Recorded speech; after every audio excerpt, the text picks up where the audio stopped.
Hello friends, आपका स्वागत है मेरे चैनल पे।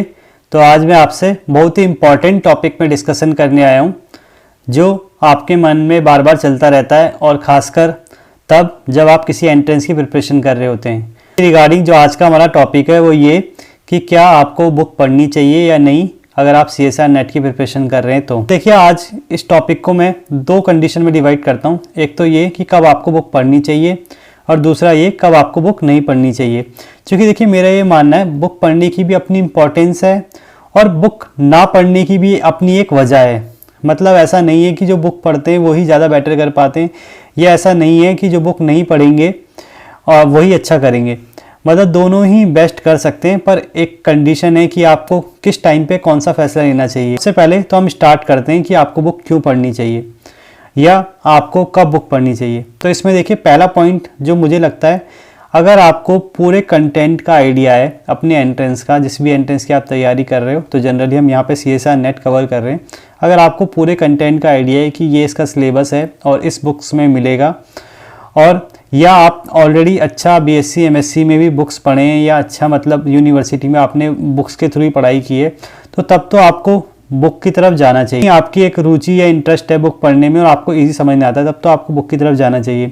सेकंड, कभी कभी ऐसा होता है कि मतलब किसी का फाइनेंशियल बैकग्राउंड अच्छा नहीं होता है और मतलब वो कोचिंग एफर्ट नहीं कर सकते हैं, तो उनको भी मैं ये कहूँगा वो बुक के थ्रू जा सकते हैं और बुक में भी सेम कंटेंट आपको मिल जाएगा जितना भी कोचिंग में पढ़ाया जाता है, और उससे भी आपकी अच्छी प्रिपरेशन हो जाएगी। थर्ड थिंग है, देखिए, अगर आपको बुक भी अच्छे से पढ़ना आता है तो आपको बुक पढ़नी चाहिए।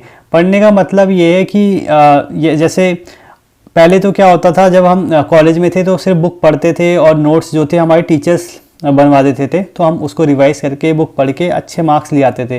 पर एंट्रेंस में ऐसा नहीं होगा। एंट्रेंस में क्या है कि बुक भी आपको ही पढ़नी है, नोट्स भी आपको खुद बनाने हैं।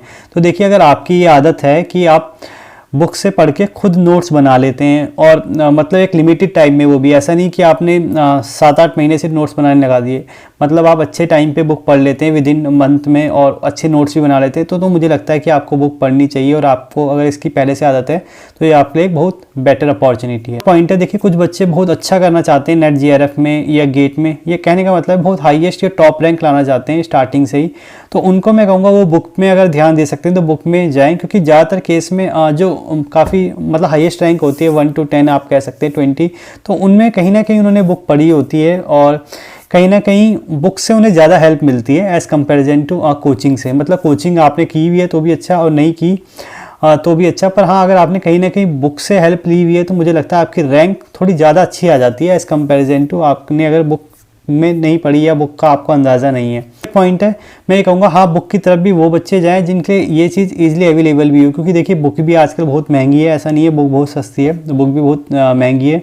तो अगर आपके आसपास लाइब्रेरी है या अगर आप ऑनलाइन बुक्स पढ़ सकते हैं, जनरली डाउनलोड हो जाती हैं इधर उधर से, तो अगर आप स्क्रीन में पढ़ सकते हैं तो हाँ, बुक की तरफ जाइए। पर अगर आप के पास इजीली अवेलेबल नहीं है और आपको मतलब 4 to 5,000 खर्च करने पड़ेंगे, तो मैं कहूँगा आप कोचिंग को ज़्यादा ले लीजिए, बेहतर रहेगा आपके लिए। क्योंकि इजीली आपको 4-5,000 में भी आजकल कोचिंग मिल रही है, 7,000 8,000 10,000 में, तो आप सेम के लिए कोचिंग में जा सकते हैं अगर आपका इंटरेस्ट थोड़ा कोचिंग की तरफ भी है। अब बात करते हैं आपको बुक क्यों नहीं पढ़नी चाहिए या किस कंडीशन में आपको बुक नहीं पढ़नी चाहिए। तो देखिए, पहले तो ये, अगर आपको सिलेबस का बिल्कुल भी आइडिया नहीं है, आपको प्रिपरेशन का बिल्कुल आइडिया नहीं है, आपको स्ट्रेटजी का बिल्कुल आइडिया नहीं है, आपको एक मेंटरशिप की ज़रूरत है, तो तब मैं आपको कहूँगा आप बुक की तरफ ना जाते हुए मतलब कोचिंग की तरफ जाएं। कोचिंग में आपको आपका पूरा सिलेबस कम से कम वो कंप्लीट कराएंगे, मतलब एक गारंटी होगी कि आपने जितना पढ़ा है वो पूरा सिलेबस ओरिएंटेड है। सेकंड, आपको मेंटरशिप मिलती रहेगी बीच बीच में, मतलब आपको आइडिया पता चलता रहेगा कि एग्ज़ाम में कौन सी चीज़ इंपॉर्टेंट है, कौन सी चीज़ इंपॉर्टेंट नहीं है, कौन सी चीज़ ज़्यादा पढ़नी है, कौन सी कम पढ़नी है, और एक असाइनमेंट टेस्ट मतलब आपको मिलते रहेंगे। तो कहीं ना कहीं आप अपनी प्रिपरेशन चेक कर सकते हैं। जो अगर आप बुक की तरफ जाते हैं तो कहीं ना कहीं आपकी प्रिपरेशन की जो दिक्कत आती है, मतलब अपने आप को चेक करने की, वो थोड़ी रहती है। सेकंड, अगर आपको फाइनेंशियली प्रॉब्लम नहीं है और आप चाहते हैं कि हर चीज़ मुझे मतलब ईजिली अवेलेबल हो जाए और या मतलब मेरे को सिर्फ पढ़ना हो, बस बता दिया जाए कितना पढ़ना है, कैसा पढ़ना है, तो भी आपके लिए कोचिंग बहुत बढ़िया है। थर्ड बात वही है सेम कि अगर आपको बुक पढ़ने में इंटरेस्ट नहीं है या आपने स्टार्टिंग से कभी बुक नहीं पढ़ी और ये आपके बेसिक्स में कहूँगा बहुत कमज़ोर है और बिना किसी के सिखाए आप नहीं समझ पाएंगे, क्योंकि आपने ऑलरेडी बहुत टाइम वेस्ट कर लिया है। मतलब आपने कहने का मतलब बीएससी कर ली, एमएससी कर ली, फिर भी आपको बेसिक्स का आइडिया नहीं है, तो तब मैं आपको कहूँगा आपको कोचिंग की ज़रूरत है, आप कोचिंग लीजिए, क्योंकि कोचिंग में ज़्यादातर केसेस में बेसिक्स से हायर की तरफ पढ़ाया जाता है, तो उससे काफ़ी आपको हेल्प मिलता है। और पॉइंट है, देखिए अगर आप कंपटीशन में रहना चाहते हैं या जानना चाहते हैं कितना कंपटीशन चल रहा है, रेगुलर आप दूसरों को देख के मोटिवेट होते हैं या इंस्पायर होते हैं कि उसने इतना कर लिया है, मैंने इतना कर लिया है, तो तब भी आप कोचिंग ज्वाइन कर सकते हैं, क्योंकि आपको वहाँ पे एक रेगुलर इंटरेक्शन होती रहती है अपने जैसे स्टूडेंट से, थे कहीं ना कहीं आपको आइडिया लगता रहता है कि हाँ कि कितना आप पानी में है। फिफ्थ पॉइंट है, देखिए प्रैक्टिस के लिए बहुत अच्छा है कोचिंग में, मतलब आपको रेगुलर टाइम पे असाइनमेंट मिल जाते हैं और आपको उसको सॉल्व करने के लिए आपको डाउट फैकल्टी मिल जाती है, और साथ में आपको टेस्ट सीरीज देने को मिल जाता है, और जनरल केस में आपके प्रीवियस ईयर भी सारे कवर हो जाते हैं एग्ज़ाम के थ्रू ही।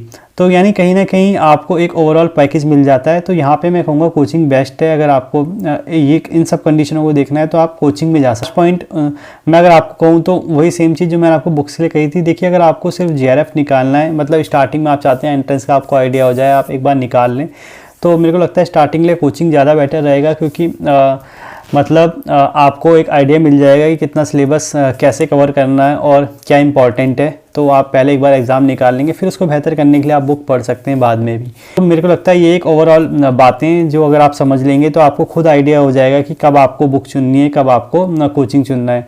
आई होप आपको ये वीडियो पसंद आई होगी और कहीं ना कहीं जो आपके मन में डाउट है वो थोड़ा क्लियर हुआ होगा।